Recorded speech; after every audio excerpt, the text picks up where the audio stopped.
Hello, everyone. This is our lecture for week number 2, and we're taking a look at chapter 1. So, this chapter is called Creating Significant Learning Experiences, and this is the key to quality in an educational program.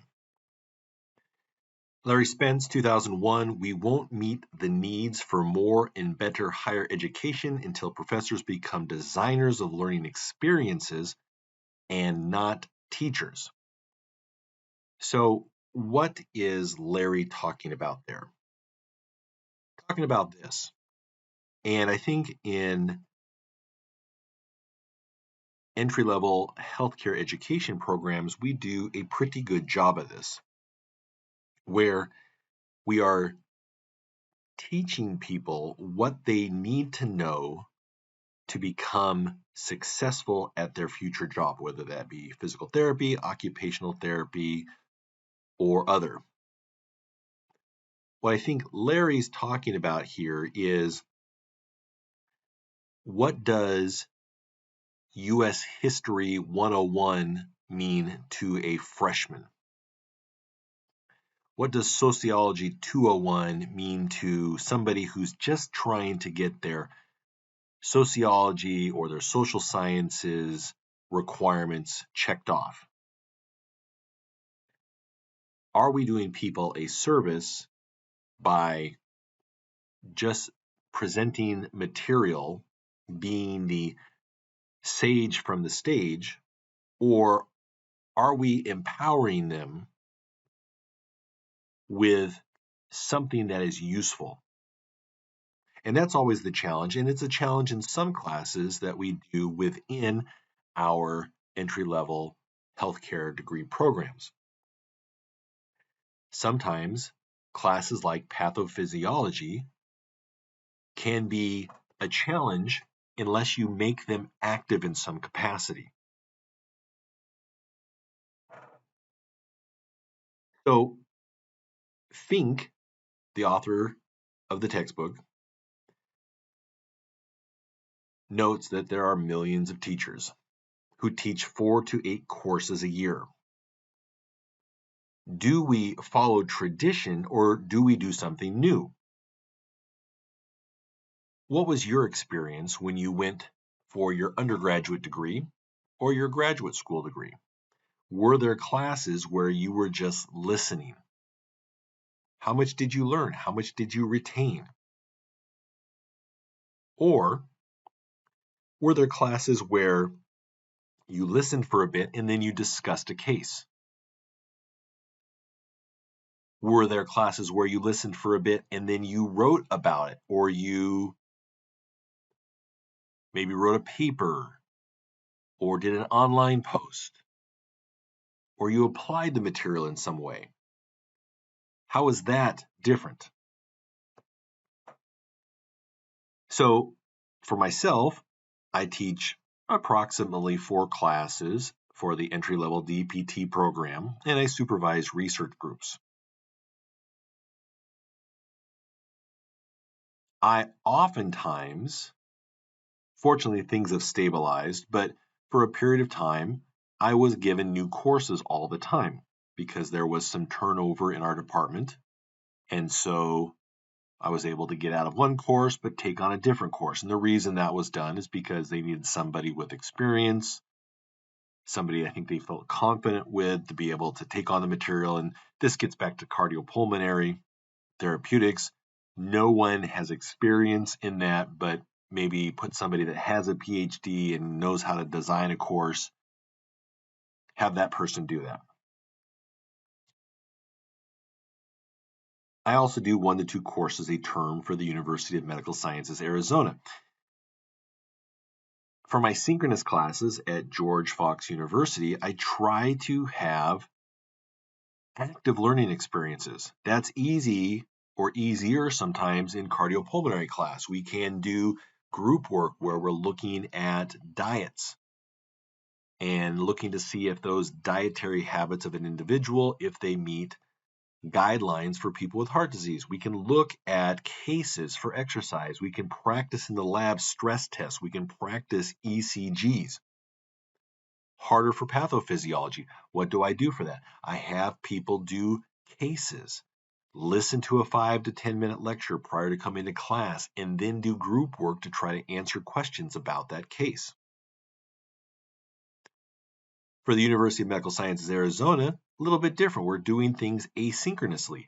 You're getting a delivery of content, but I'm going to have you try to work on applying that, working towards a goal.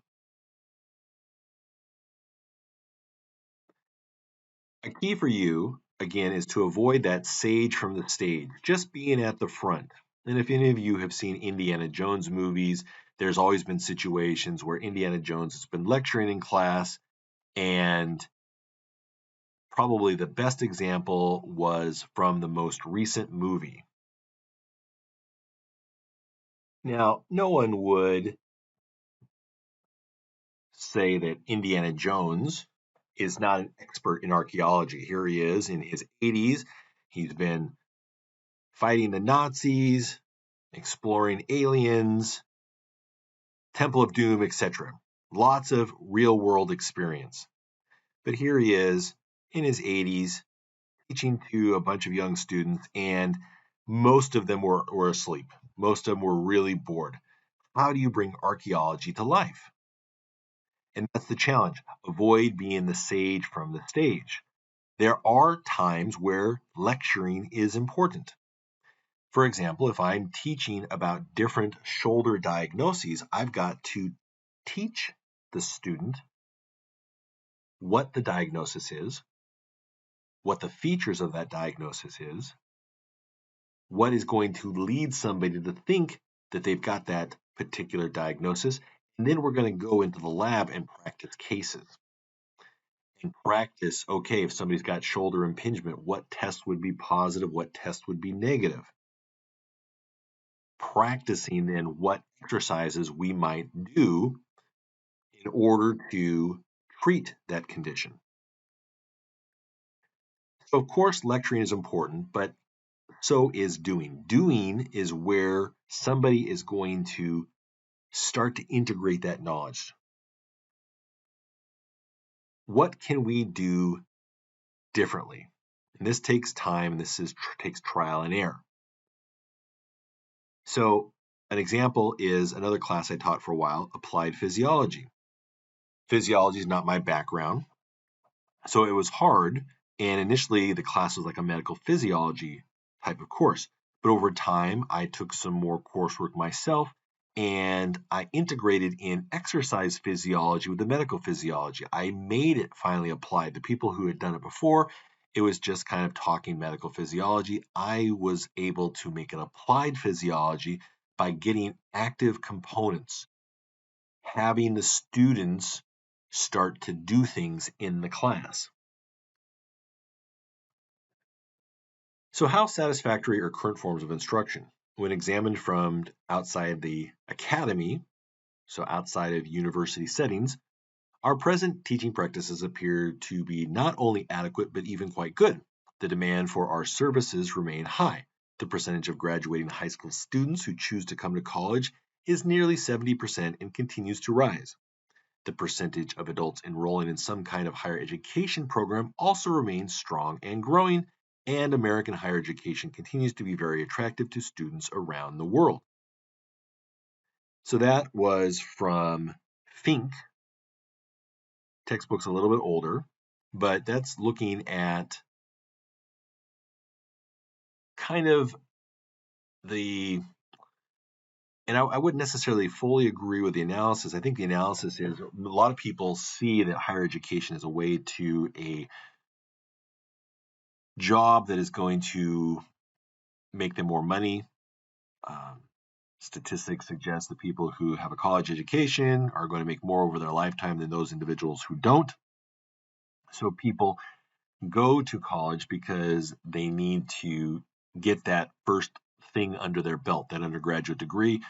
For those of us in healthcare, we go because the undergraduate degree helps us to get our prerequisite courses done to be able to show that we have competency, that we have the ability to handle graduate level schooling. So yes, people do want to come to universities. Now, what makes one university better than the other? A lot of universities, some are going out of business. What were positive and negative experiences from your undergraduate education? Positives include applied projects and labs. Negatives probably were classes without active learning. It's also important to highlight that the pandemic impacted college enrollment.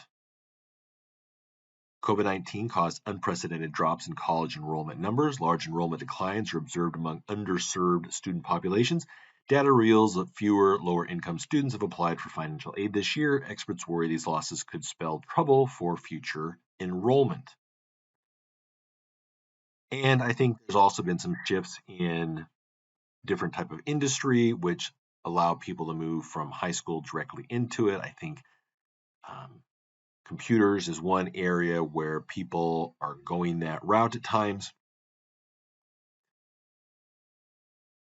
This one here, healthcare education market scope size growth analysis and forecast 2032. Healthcare education market to grow at about 6.3% over a forecast period of 10 years from 2023 to 2032. So while the pandemic may impact some college enrollment and some people may not see college as a necessary thing for them, healthcare is obviously driving some aspect of student participation. And we can see this by just looking at PT. I'm sure it's the same for occupational therapy too. There are a lot of new physical therapy programs that are being developed across the United States.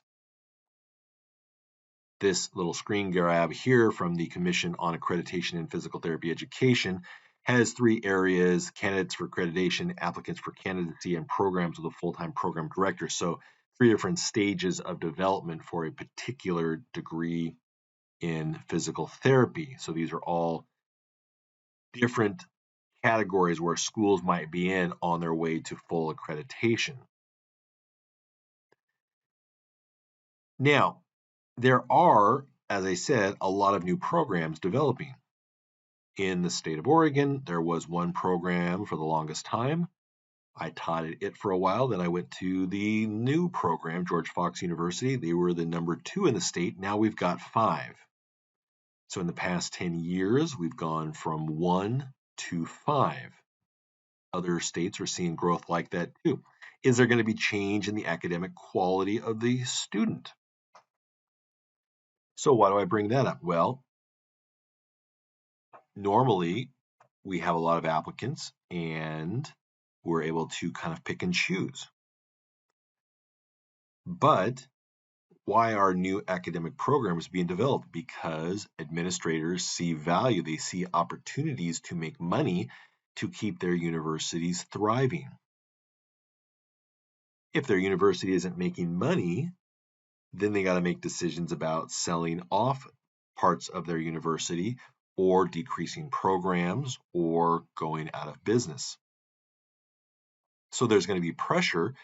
I'm sure this will happen in other academic programs too. There's going to be pressure to take students that may not have been your original first choice, or even somebody you would have considered to put on a wait list. So how do we ensure academic success for those that we admit and prepare them to be therapists to practice safely and ethically? Are we setting up undergrads for success? Most of us are involved with graduate level education or will be involved with graduate education. But to get there, again, our students need that undergraduate degree. Are we setting them up for success? One issue is an undergraduate degree too expensive? So I have 2 students in college right now. Unfortunately, because of my position as a professor, my students are able to apply for tuition remission or tuition exchange. So one student goes to the university that I teach at, so he's got a full ride there. And another student goes to a school in California, and she was able to get a full ride also. So that's essentially $30,000 at one school and $60,000 at another school. How do people afford these things? They're taking student loans, huge student loans, just to get an undergrad degree. Now, these are both private schools. They're, of course, less expensive, but just as good of academic quality state schools. But do we offer quote unquote worthless degrees? What is their undergrad degree going to do for them? Do we need to see changes in higher education? Maybe this again is outside of our discussion, but something important to appreciate. A student that goes through our DPT program at George Fox is going to have about $100,000 in student loans. That is going to be probably $800 to $1,000 a month that they are going to be paying back over a 30-year time period. That is really, really expensive. Really, really expensive. How much money do they need to make an hour to be able to afford a home, have a car insurance, etc., etc.? So, but when we examine, now getting back to things Fink was like talking about outside the academic environment, things look good. People want to use our services. I kind of did a zig and a zag there, gave the example that some areas there's decreasing enrollment, other areas there's increasing, and I kind of give another little zig and zag about how much we're requiring for people to become like a DPT. But when we examine the situation, now going back to Fink, inside the academy and look at the quality of student learning, we find a more disturbing picture. How well are college students learning what they should be learning? People obviously have different views about what they think students ought to be learning in college, but many people have been showing some concern. And then going down to the next arrow, with all 8 kinds of learning, students are achieving some level of learning, but nowhere near what they could be learning and should be learning. So what's the takeaway here? Well, this again is the focus on undergraduate learning. And these themes again will come up throughout the course. I think there's some important takeaways with our graduate level learning too. Are we empowering people and giving them good value for what they're paying? And here the suggestion is that maybe at the undergraduate level, that's not always the case. What can we do to develop critical thinking schools in professional education? Well, how do we use critical thinking? We use critical thinking to diagnose, to treat, right? To evaluate. The foundation for that is science coursework and basic skills instruction. The critical thinking comes then from active learning, laboratory situations, case studies, small group discussions, large group discussions, and mentor-mentee relationships.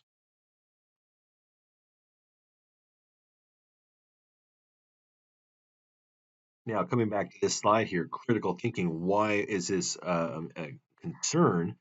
Well, Aram and Roska raised many eyebrows with the conclusion that 45% of 2,300 students assessed in 24 institutions showed no statistically significant improvement in their critical thinking skills during the first year and a half of college. So, again, undergraduate, are we developing them? Are we developing them for success, whether they go to a job in the future or go to graduate school? So, again, critical thinking skills. We, I think, work on this and do this pretty good in our professional education. Now, an expanding study of liberal arts education, so undergrad education, in a sample of institutional types, currently involves over 17,000 students in 49 institutions. They're studying 7 outcomes: critical thinking, need for cognition, interest in diversity, attitudes toward diversity, moral reasoning, leadership, and well being. Their data so far indicate that although a majority of students show moderate improvement in some thinking skills, more than a third demonstrate a decline in some of these skills. Of more concern is the data that the majority of seniors actually graduate with less academic motivation and openness to diversity than when they started. Of special concern to this study is the conclusion by the authors that we also identified a set of teaching practices and conditions that predict student growth on a wide variety of outcomes. This would seem to suggest that across the institutions in the study, these effective teaching practices and institutional conditions are not prevalent enough to pursue produce widespread change. So there's an understanding about what needs to be done, but we aren't applying that at the undergrad level. Question is, should we be offering a liberal arts education? What is a liberal arts education? Liberal arts education builds students into free thinkers, open communicators, knowledgeable citizens, and respectable individuals. Many liberal arts colleges are focused on creating critical, creative thinkers that transform into citizens devoted to service, education, and acceptance of others. So that sounds very noble. That sounds really, really good. I wonder, though, and this gets back to this situation here, I wouldn't say that I was transformed in this way. And maybe it's a maturity thing. Maybe we're expecting too much from 18 to 22-year-olds. I wasn't transformed in this way, and I don't know if a lot of people are transformed in this way. Maybe we should be working on, and this is just an aside, maybe we should be working on getting people the ability to learn at a higher level, apply information at a higher level, and then from there go into their professional programs where they become more civic and community oriented. In most professional programs, we do instill students with serving the underserved, ethics, critical thinking, to be a citizen within their profession, and how to care about politics and how it impacts their profession. So Fink goes on to say, studies suggest that current practices in higher education, meaning undergrad levels, are not succeeding at generating the kind of learning among graduates that societal leaders believe are important for individuals and for society in the 21st century. Why might this be? The basic problem is that although faculty members want their students to achieve higher kinds of learning, they continue to use teaching practices that are not effective at promoting such learning. When interviewed, faculty often make reference to higher level learning goals such as critical thinking, but they have traditionally relied heavily on lecturing as their main form of teaching. So this goes on to describe some of those teaching practices, where they're saying that faculty focus on lecturing far more than any other form. So what kind of results does lecturing, even good lecturing, produce? Limited effectiveness in helping students retain information once the course is over, to develop an ability to transfer knowledge to novel situations, to develop skill in thinking or problem solving, and to achieve outcomes, effective outcomes, such as motivation for additional learning or a change in attitude. So the failure of lecturing and long-term learning can be read about with the Norwich University of England example and the Saunders et al. 1980 example. Collectively, the results from these and other studies, if you want to take a look at these studies, you can look at your textbook for them. They suggest that our current instructional procedures are not working very well. Students are not learning even basic general knowledge, they are not developing higher level cognitive skills, and they are not retaining their knowledge very well. In fact, there's no significant difference between students who take courses and students who do not. Are people concerned about these problems? And yes, they are. There are faculty concerns about that. And it's really interesting, like when you think about, if you haven't worked in an academic environment, to think about faculty member, when you're 18 to 22, you think about these individuals as they've got these PhDs, they've studied really high levels and et cetera, et cetera, et cetera. But you know what? In reality, a lot of individuals who work in a university setting, they got their PhD, they did their initial work, but then they stopped doing research and they're just forced to become teachers and they don't get a chance to continue to evolve and grow. And that can probably kind of suck. Like if your job is to teach, I just sat on a review committee for an individual, and because his department's understaffed, he's teaching like 6 or 7 classes And some of them are the same class over and over and over again. But in addition to that, there's advising, there's university service that they've got to do, like sit on different committees. They're not getting that time to further their own growth. And that's what we really want out of people, is to be individuals who get the opportunity to grow and do research and to become more knowledgeable in their area. That leads to a lot of satisfaction. I feel like I get that with my position. I think a lot of people within healthcare, higher education are able to do that, but not everybody is able to do that. And so maybe there is reform that needs to be done. I have some ideas on things that could be done that would be really interesting, I think. Student concerns. Students are freaked out. They feel like they got too much work. They're having to cram. They feel like, does this class do anything for me? I need to get great grades to get into graduate school, but I feel this pressure. I don't feel like I'm learning anything. One of my kids is expressing those types of concerns and issues. Other student challenges. Students are distracted by the internet, distracted by their phones. They're staying up late. They're not getting good sleep. When they're out of the house, they're not eating as good. Maybe they're using substances. So there's challenges that students have at becoming successful. These things really impact student engagement. And if the student isn't engaged in the class, they're not going to be learning anything. They're not going to be enjoying what's going on. What are those public concerns? Public concerns are, okay, what does that degree mean that that student got? Where are they able to start? Oftentimes, people got to start at the basement anyways and work their way up. But what can we be doing in a university that gets them real world experience so that way they are potentially hireable at a higher level, or gets them real world experience so they feel like they can go out and maybe start a business? Clearly, many people believe we need to improve the quality of higher education, but what changes need to be made?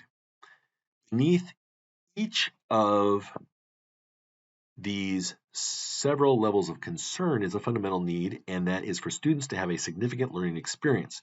If this could happen more frequently and more consistently in higher education, everyone, faculty, students, parents, institutions, and society at large, would be much more satisfied with the quality of higher education than they are at the present time. So this gets into the idea of significant learning. I'm not going to read through all of this, but the central idea of significant learning is that teaching should result in something others can look at and say that learning experience resulted in something that is truly significant in terms of students' lives. How can we properly define and characterize that kind of learning experience? So, what are significant learning experiences in physical therapy, for example? And I'm going to give the examples of physical therapy because that is my background. That's where I teach.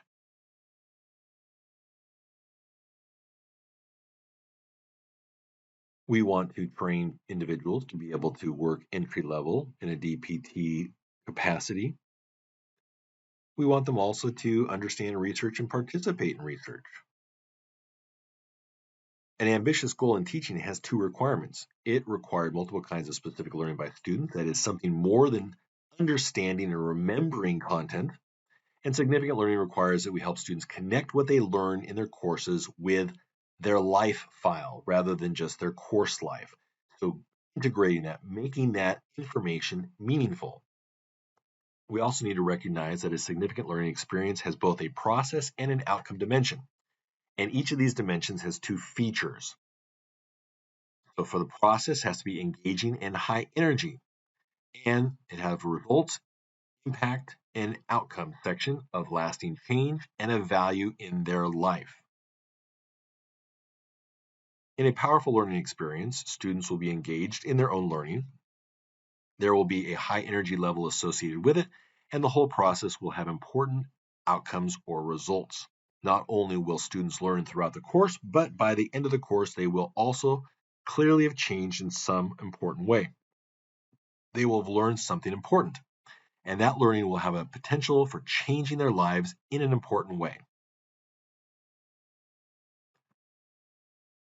It's been Fink's observation that all significant learning has the potential to improve people's lives in one or more of the following ways: by enhancing their individual lives, enhancing social interactions with others, becoming more informed and thoughtful citizens, and preparing for the world of work. All right, for time, I'm going to skip this analogy, but if you want to read about it, you can do so in the text. Colleges need to assemble good curricula, good instruction, and good faculty who can interact well with students. Within our academic programs, I think we do a good job of this in our healthcare programs. The challenge at the undergraduate level is, are we finding individuals who are going to want to continue to grow in that position? Here's what's interesting. If you are a physical therapist or an occupational therapist, you're going to get paid in a 9-month period working in a university, similar to the high end of what you would make as a clinician. So that can kind of give you roughly an idea, maybe what your 9-month pay would be. If you're a biology professor, you may be getting 45 to 60,000 a year. So 22.50 to $30 an hour. You may be able to make more doing something else. So people can potentially, individuals with PhDs can potentially find other positions doing research or working in industry, working for the government, that it's going to make them more money. Faculty, are we ready to make changes? And again, some of this may feel doom and gloomy type of thing. There's a big difference between graduate school and undergraduate school. So Fink writes, the answer to this question lies within each faculty member. It's Fink's experience and belief that nearly all faculty have deep inner dreams of what they would like their teaching to be like, and those dreams are significantly different from their ordinary everyday experiences in the classroom.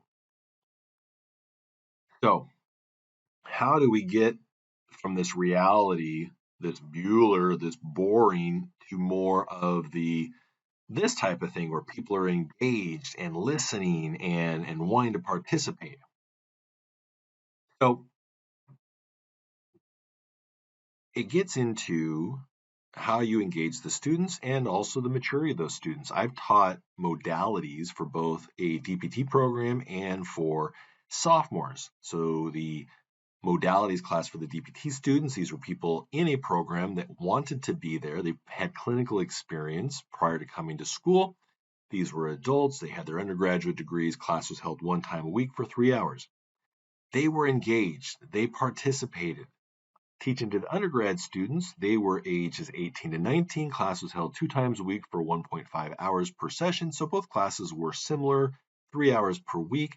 They weren't as engaged. There was a maturity difference. Same material being taught in each class, same class presentation with lots of lab time. So it's understanding who you're teaching to. There's probably things I only taught 1 year in the athletic training program because I was filling in for somebody.